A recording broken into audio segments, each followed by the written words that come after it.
इतनी कमजोर नहीं हूँ। जैसे भी हालात हुए मैं उनका मुकाबला करूंगी। शायद अल्लाह ने मुझे इन्हीं सब हालात का मुकाबला करने के लिए इतना मजबूत बनाया। ये ड्रामाई बातें किसी और के सामने जाके करना। और वैसे भी राबिया मेरे लिए मर चुकी है। मरे हुए इंसान खुदकुशी करे तो जिंदा लोगों को कोई फर्क नहीं पड़ता। राहत, तुम समझने की कोशिश क्यों नहीं कर रही हो कि मैं आप दोनों से माजरत चाहती हूँ, मौदबाना अर्ज करती हूँ कि आज से आप ये रिश्ता खत्म समझें।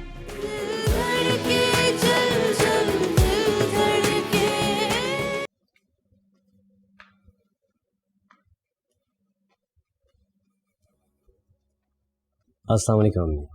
वालेकुम सलाम। अरे क्या क्या हुआ तुम्हें? कुछ नहीं अम्मी, वो थोड़ी सी गाड़ी लग गई थी। तुम्हें ज्यादा चोट तो नहीं आई? नहीं, आप परेशान ना हो, कुछ नहीं हुआ मुझे।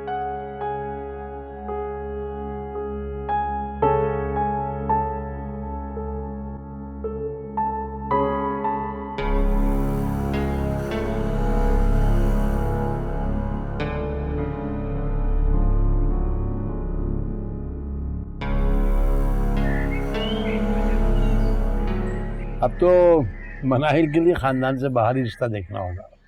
ठीक कह रहे हैं आप। मैं कल ही किसी रिश्ते वाली को ढूंढती हूँ। अम्मी अबू फिलहाल आप लोग मेरे रिश्ते के बारे में भूल जाए। क्यों बेटा? मैं अभी पढ़ना चाहती हूँ। तो बेटा, रिश्ता तय होने के बाद भी तुम पढ़ सकती हो। शादी तो अभी हम नहीं कर रहे ना तुम्हारी। नहीं अम्मी, बिला वजह ध्यान इधर उधर भटकता है। मनाहिर, हम जानते हैं कि इस वजह से तुम्हें कितना दुख हुआ, लेकिन अब हम देखें ना, खुशियों से तो मुंह नहीं मोड़ सकते। बिल्कुल ठीक कह रहे हैं तुम्हारे अबू। हमें भी हक है खुशियां मनाने का, अपनी मर्जी से जीने का। हम क्यों दूसरों की गलतियों की वजह से घुट घुट कर जिए? अम्मी अबू, आप लोग एक बार तो आप ही की बात समझने की कोशिश करें। तुम बड़ों के बीच में नहीं बोलो, खाना खाओ अपना। अम्मी मैंने हर हाल में खुश रहना सीखा है। दुनिया की किसी भी बातों से मुझे कोई फर्क नहीं पड़ता और फिलहाल सिर्फ मैं पढ़ाई पे फोकस करना चाहती हूँ।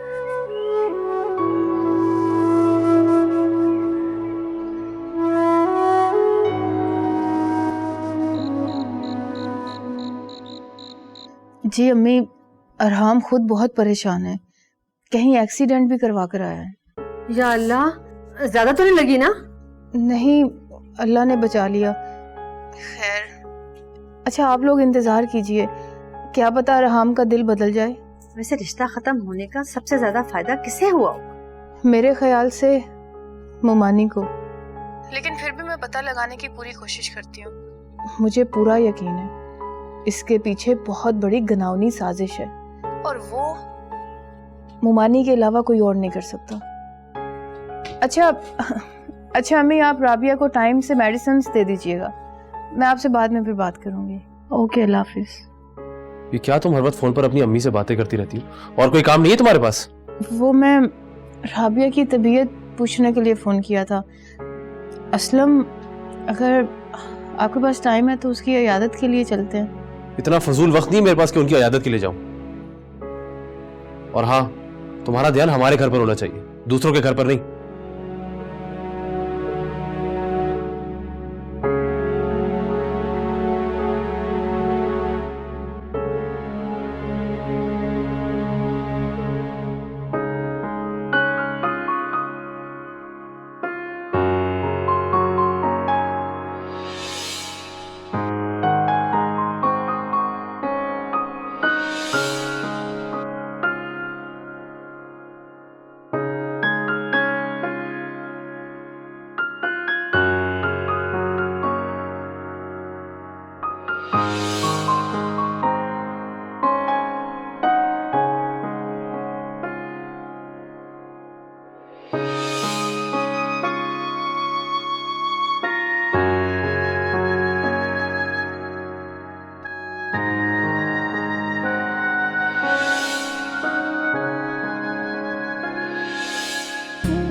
ओहो, मेरे पास तो फहद का नंबर ही नहीं है। 2 बार मिली फिर भी नहीं लिया। किसके पास होगा? वो के पास होगा, मुझसे लेती हूँ।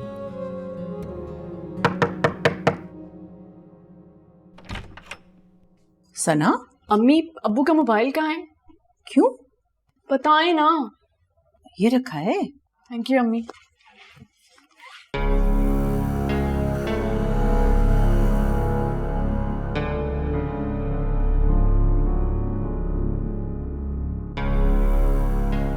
सना,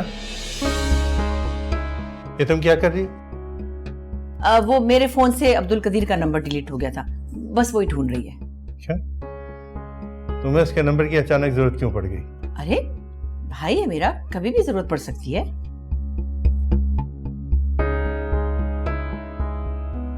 चलो ठीक। नोट कर लिया अम्मी। चलो बेटे जाके सो जाओ।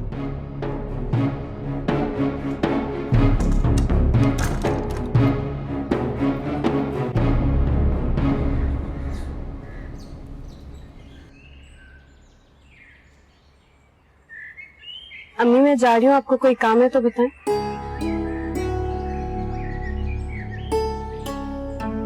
अम्मी बोले अगर कोई काम है, वरना मैं जाऊं।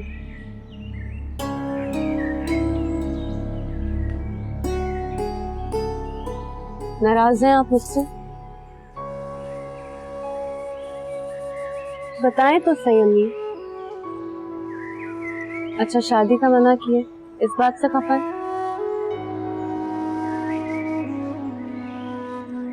देखो बेटा, मैं सिर्फ तुम्हें खुश देखना चाहती हूँ। माँ बाप अपनी औलाद की खुशी में ही खुश होते हैं। उन्हें मुतमईन देखकर माँ बाप को खुशी मिलती है। तुम्हारी खुशी हमारी खुशी है बेटा। अच्छा ठीक है अम्मी, अगर शादी की बात है तो जैसे आप लोग की मर्जी। मैं चलती। खुदा खुदा हाफिज।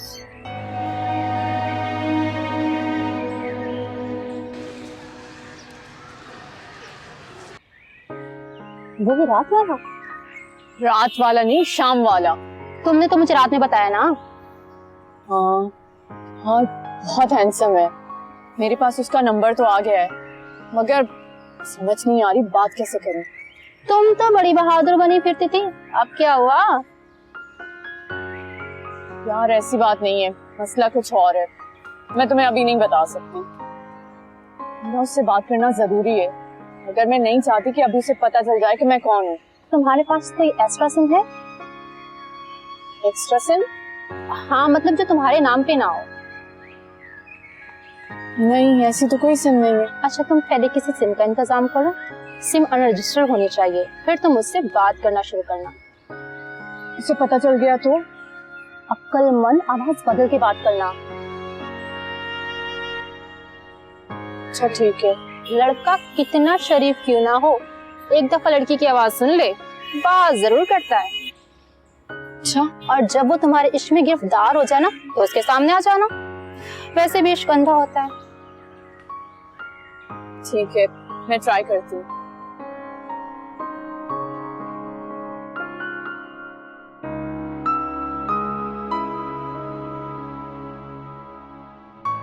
ये लो राबिया बेटा। बेटा ऐसा कब तक चलेगा? जब तक तुम कुछ खाओ पियोगी नहीं तो हिम्मत और ताकत कैसे पकड़ोगी? हिम्मत और ताकत का क्या करूं मैं अम्मी? ऐसे नहीं सोचते बेटा। सोचने समझने के लिए कुछ बाकी नहीं रहा है। तुम उन लोगों की वजह से खुद को क्यों कोस रही हो? मैं अपनी किस्मत को कोस रही हूँ। जब एक मुजरिम को सजा मिलती है तो उसको पता होता है उसका जुर्म क्या है। उसको दिल ही दिल में पता होता है कि इस बात की तो सजा मुझे मिलनी ही थी। मैंने कौन सा इतना बड़ा जुर्म कर दिया जो मुझे इतनी बड़ी सजा मिल रही है? अम्मी मैं बहुत खुश थी।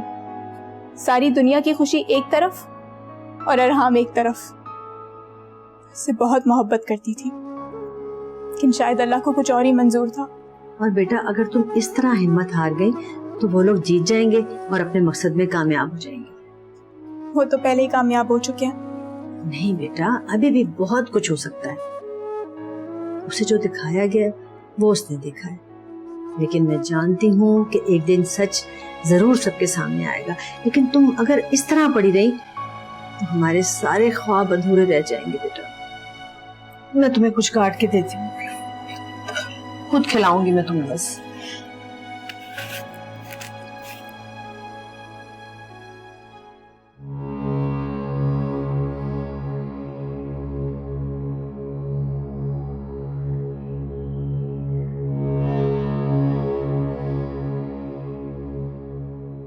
तुम यहाँ क्या कर रही हो? कोई काम नहीं है तुम्हें?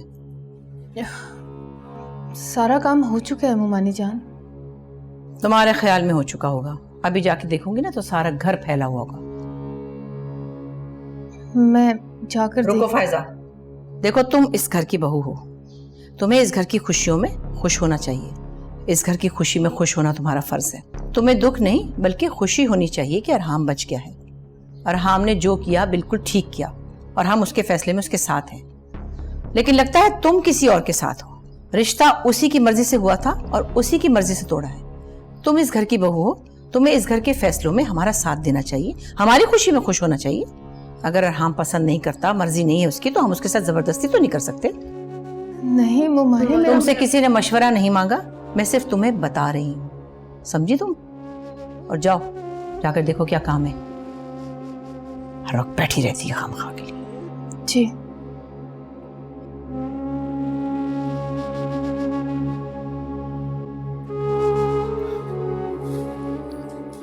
अम्मी। जी बेटा। फायजा भाभी हमारी अपनी है ना, क्या उस घर का हिस्सा नहीं है? हाँ, क्या मतलब? मतलब ये कि आप उनसे ऐसे बात कर रही हैं जैसे कि वो कोई बाहर की हो। तुम गलत समझ रहे हो बेटा। आपको उनसे ऐसे बात नहीं करनी चाहिए। अरसाम तुम अभी बच्चे हो, तुम इन मामलों से जरा दूर ही रहो तो अच्छा है। लेकिन अम्मी। क्या कहा है मैंने? बस कह दिया ना, जाओ अपने कमरे में। सुना नहीं तुमने?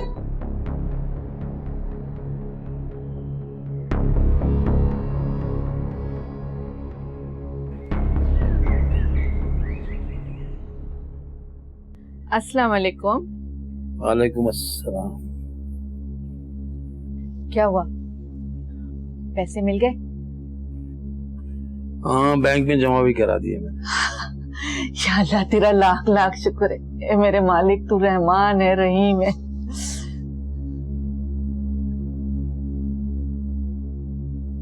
क्या हुआ है? आप थके थके से लग रहे हैं, तबीयत तो ठीक है आपकी? हाँ वो ठीक है, मुझे क्या होना है? नहीं, आप मुझसे जरूर कुछ छुपा रहे हैं। नहीं कुछ नहीं, बस ऐसे ही। ये लीजिए अब्बू। मनाइल बेटा, अपने अब्बू के लिए बुखार की कोई गोली ले आओ। देखो मुझे तो उनकी तबीयत ठीक नहीं लग रही। जी अम्मी, मैं भी लेती हूँ। नहीं नहीं, मुझे उसकी जरूरत नहीं है। मैं तो बस मनाहिल के रिश्ते की खातिर वो।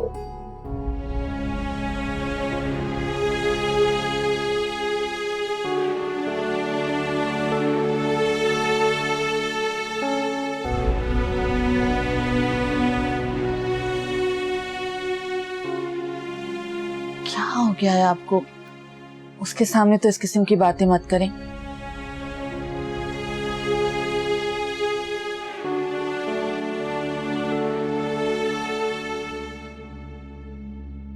हेलो फायजा, क्या हुआ? तुमने बात की? नहीं अम्मी, मुझे मौका नहीं मिला। अरहाम आजकल सबसे कटा कटा रहने लगा है। राबिया का हाल भी कुछ ऐसा ही है, तुम कुछ करो ना। मैं क्या कर सकती हूँ अम्मी?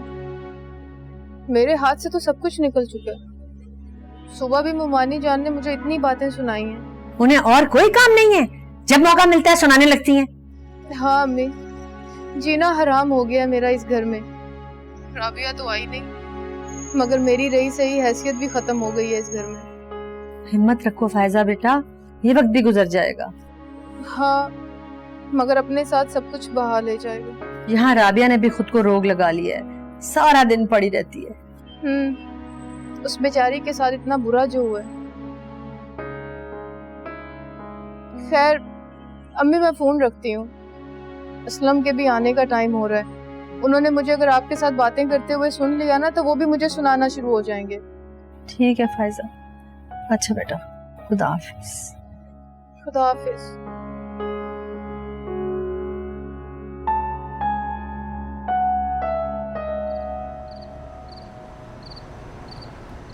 राहत की सिलाई के कुछ पैसे रह गए थे, मुबीना आज आकर दे गई थी। मैंने सोचा कि पैसे देकर इस मामले को खत्म ही कर दिया जाए, कि आप उनको दे दें। अरे मेरा जाना कोई जरूरी है? तो और कौन जाएगा?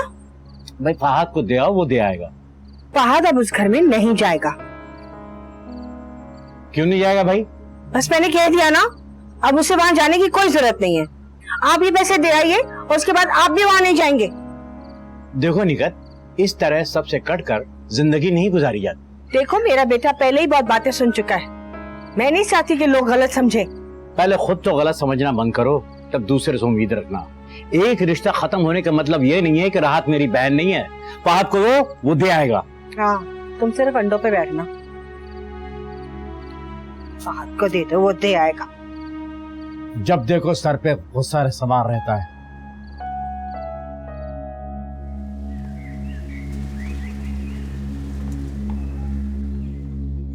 भाभी, अम्मी कहाँ पर? एक मिनट भाभी, मैं राबिया से शादी नहीं कर रहा, लेकिन इसका मतलब ये नहीं है कि हमारे देवर और भाभी का रिश्ता खत्म हो गया। रिश्ता ना हुआ होता तो और बात, रिश्ता होकर टूटना और बात।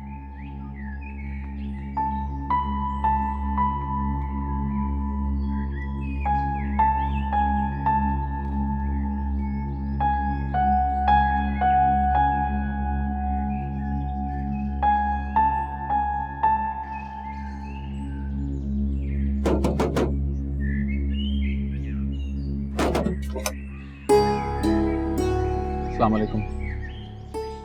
वालेकुम अस्सलाम। कैसे हो शाल? मैं बिल्कुल ठीक हूँ। वो है घर में? वो अम्मी तो मोहल्ले में किसी के यहाँ गई हैं किसी काम के सिलसिले में। कौन है ईशल? आप ही? वो आए हैं। एक तो ईशल को भी ना हर वक्त मजाक सोचता है, पता नहीं कब बड़ी होगी। अब बता भी दो कौन आया? वो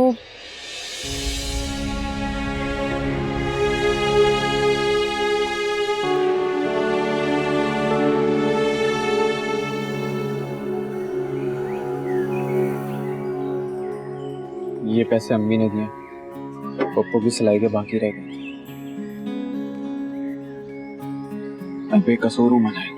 अब इस बात का कोई फायदा नहीं। जब दिए किलो शोला बन जाए और अपना ही घर सुलगाए, जब सूखी लकड़ियों सा हर रिश्ता अपनी अपनी आग में बढ़ के, दिल धड़के पल पल, दिल धड़के, दिल धड़के, जल जल दिल धड़के। अरे ये वही तो नहीं जिसका पहले बताया था, जो कॉलेज में पढ़ाती है, हैं? जी जी वही लड़की है, पर बहुत अच्छी है। अरे मेरा बच्चा अभी पढ़ रहा है और तुम आंटियों के रिश्ते दिखा रही हो? कोई छोटी उम्र की प्यारी सी लड़की दिखाओ जो खानदानी भी हो, बड़ा घर हो। खामखा के लिए मुझे किसी गरीब महल्ले वाली लड़कियों को मत दिखाओ। अच्छा रिफत आपा, मैं फिर कुछ दिनों में आपको बताती हूँ। चलो ठीक है, खुदा हाफिज। बेवकूफ कहेंगे।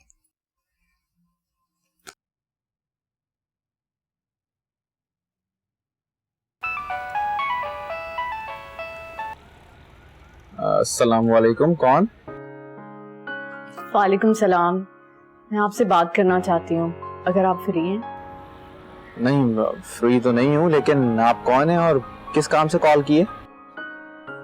ये समझ लीजिए आपकी नई दोस्त।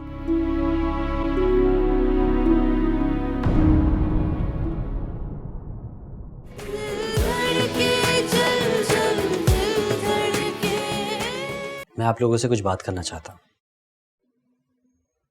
हाँ बोलो। क्या ऐसा हो सकता है कि आप लोग मेरी मनाहिल से शादी करवा दें? दिल की कोई नहीं सुनता फायजा, आंखों देखी पर यकीन किया जाता है। ठीक है, तुम उसे बेकसूर साबित कर दो, मैं अरहाम को शादी के लिए कायल कर लूँ। जख्म हरा हो तो मरहम लगाने से जल्दी ठीक हो जाता है, और अगर ऐसे ही छोड़ दिया जाए तो जख्म नासूर बन जाता है।